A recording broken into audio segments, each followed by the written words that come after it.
दुख सुख में बदल दूंगा, प्लीज फिर से मेरी जिंदगी में लौट आओ। मिर्ज़ा, मैंने फैसला किया कि शादी कर लें। तरके वफा के नेक्स्ट आने वाले एपिसोड में आप देखेंगे कि आखिरकार अनीला मिर्ज़ा से मिलने के लिए राज़ी हो ही जाएगी अपने बहन भाइयों के समझाने पर। और दूसरी तरफ जब मिर्ज़ा अनीला से मिलने आएगा तो वो अनीला से कहेगा कि मैंने जो भी माजी में गलतियाँ की हैं उसकी मैं तुमसे माफ़ी मांगता हूँ और मैं तुम्हारे दुखों का दावा करना चाहता हूँ।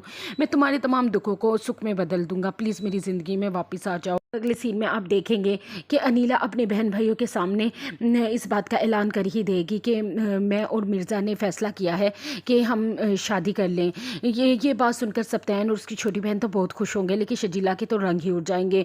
वही शजीला जो मिर्ज़ा भाई के आने पर बहुत खुश थी और उनके प्रपोज़ल पे भी बहुत खुश थी और चाहती थी कि अनीला अपनी तमाम पिछली बातें भूलकर मिर्ज़ा भाई से शादी कर लें। लेकिन जैसे ही शजीला के मियाँ ने उसे कहा कि तुम बेवकूफ़ हो, अगर अनीला आपी की अब शादी हो गई तो ये सोचो कि ये घर बार उनके नाम पे है, बैंक बैलेंस उनके नाम पे है, तो ये ना हो कि उनकी शादी के बाद वो हमें इस घर से चलता करें।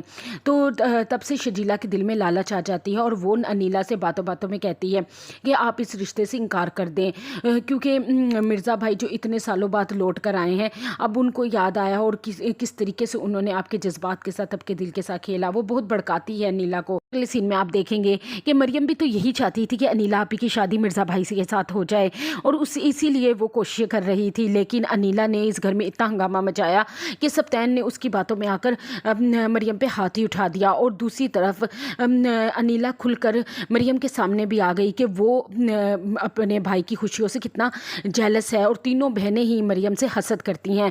इसलिए मरियम अब इस मामले में नहीं पड़ेगी कि